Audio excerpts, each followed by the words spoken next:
Cities across the country bracing for a second night of protests after the acquittal of Kyle Rittenhouse. From New York City to Chicago to Portland, where police declared a riot after some in the crowd damaged buildings and threw things at police officers.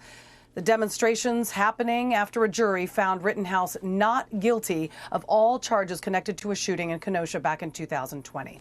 I want to go to my panel now. And David, I want to talk to you first. You know, yesterday, one of the head of the NYPD actually texted me shortly after the verdict that the entire personnel under the NYPD were ordered to stay on shift for fear of backlash. What say you? Well, I say this is what's dangerous about the left unleashed, and we're now seeing them fully on display, because not only at the NYPD, where you and I probably know some of the same people who've been there for a while, but around the country, as I spoke to my sources and others on the back channels, they were talking about this. A lot of officers concerned about this precinct level. And when you look at one of the things reported by the Daily Caller, and they were instrumental in this case, even more so than a lot of the legacy and left-wing media, they were saying burn the precinct, every city, every town. So police departments knew what was coming. Tammy, I don't know if you agree, but my thought on this is that the reason for the backlash has to do a lot with all the misinformation being reported by several media outlets. They're now trying to backtrack their reporting. There are so many facts that we're missing.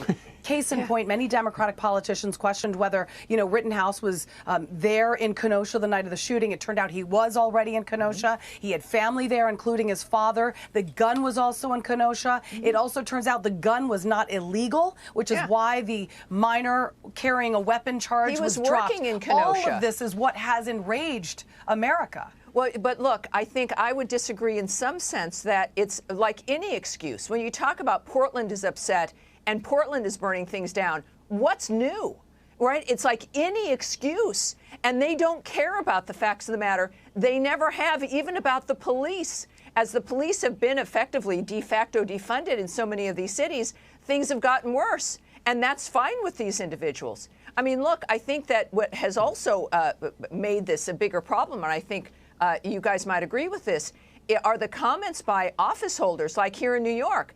De Blasio and even Cuomo opened up his pie hole to make a comment about how bad this was and to condemn the verdict, and the implication by members of Congress and by other mayors and other effectively leftists and Democrat politicians have fueled the fire, almost wanting riots, like they just don't want to be wrong. That's their big issue, right, you guys? That like they just don't want to be wrong about these things. Yeah.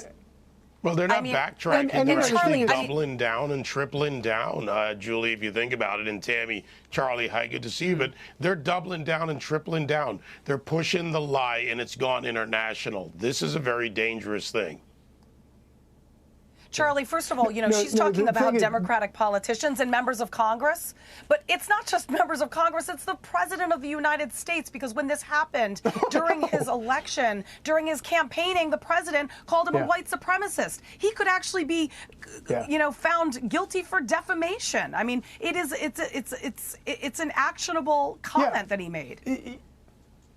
Yeah, no, and I think that a big reason you're starting to see the media sort of backtrack on a lot of this stuff, they're trying to clean up a lot of the things that they said, because things just got real here. Because you've got a guy who is suddenly, not only is he not a white supremacist, and there's never been any evidence for that in the first place, but he's also been found not guilty. So we don't know exactly where all of this goes from here, but I can guarantee you, Kyle Rittenhouse has an opportunity to sue the living daylights out of a lot of people for defamation, and he's going to win. By the time this is all over with, he's going to be a very wealthy man. Can I add something there? One of the funniest comments on Twitter was that Nick Sandmann and Kyle Rittenhouse have agreed to share custody of CNN.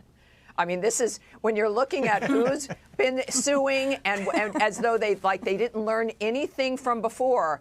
But really, this is troubling, because even the comments that maybe people thought were like a little, more moderate, like from maybe even AOC. But the implication is that the system worked as it was designed to, and of course they're saying to protect the guilty white people, the guilty racist white people. That does not help the sensibility in this country. And I have to say, you guys, I think we're already seeing the backlash. All Americans, regardless of race, regardless of economic background, and especially those in urban areas, are tired of being used like this because it's their lives that get ruined. It's their businesses that get ruined, everyone. I mean, look at it. Who loses here? The people lose. The American people lose their businesses, their livelihoods. And, you know, when you talk about a civil suit, Charlie, they're going to look at history in civil suits, someone's history. Biden has a history of being a race pimp where it suited him politically. And he did it again. He doubled down. He launched his campaign against Donald Trump with a lie about Charlottesville. Look at his entire history, and you'll see someone who's proven in front of a civil court. Let's watch the moment when the jury finds Kyle Rittenhouse not guilty. Kyle Rittenhouse. As to the first count of the information, Joseph Rosenbaum. We, the jury, find the defendant, Kyle H. Rittenhouse, not guilty. As to the second count of the information, Richard McGinnis. We, the jury, find the defendant, Kyle H. Rittenhouse, not guilty. As to the third count of the information, unknown male, we, the jury, find the defendant, Kyle H. Rittenhouse, not guilty. As to the fourth count of the information, Anthony Huber, we, the jury, find the defendant, Kyle H. Rittenhouse, not guilty. As to the fifth count of the information, Gage Grosskreutz, we, the jury, find the defendant, Kyle H. Rittenhouse, not guilty. This was a case of justifiable self-defense. Tammy, the media portrayed this guy as a man who crossed state lines, which is a federal offense, where you're going out aiming to shoot at black people. That is how the story was reported, and that is irresponsible, and it could potentially cost more lives. Well, and some even right now are still doing that because there's some effort to try to get there to be federal charges because they don't like the result of this jury. Exactly. You know, this is what the mob does. It's what totalitarian regimes do. You just keep doing it until you get the result you want. But that is the only thing they have, because otherwise the federal government, thank goodness, can't step in something like this.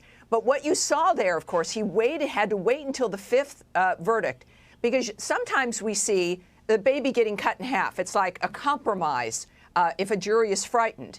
And so he needed to hear that last result to know that, in fact, this jury heroically, they were afraid, but they stood up to it. They didn't let go, and they did the right thing. And that's where you saw the collapse, is that finally when he knew this. But, you know, this is where you've got the mob trying to still maneuver this. This is what, and this is backfiring, Julie, I'm telling you, that this is what Americans aren't liking. This is not American. It is not the American way. It is not what our system is supposed to be. And we're going to see that as a result, not just in elections, but I think the tone in the country now, I believe, will stop the federal government from attempting to have a do-over. And, you know, I think that is a very, very real possibility when you stop and think about the degree to which President Biden, from the very top, has politicized every aspect of this. The idea that federal charges could be brought against him that's not just some sort of fantasy thing. I think I honestly believe that this Department of Justice, this administration, is 100% capable of doing something like this in order to push their crazy political agenda into every aspect of this government, and it's terrifying. They're criminalizing parents who are speaking up. This is why our tone, the response of the American people, has got to stop them. All right. All right. We're going to take a break. We're going to talk more about the parents, by the way. I have plenty to say about that. Coming up, though, you got to watch this on Monday. Tucker Carlson, an exclusive you must not miss. He will be sitting down with Kyle Rittenhouse for his very first interview since the verdict. Monday night, 8 p.m. Eastern, must-watch TV.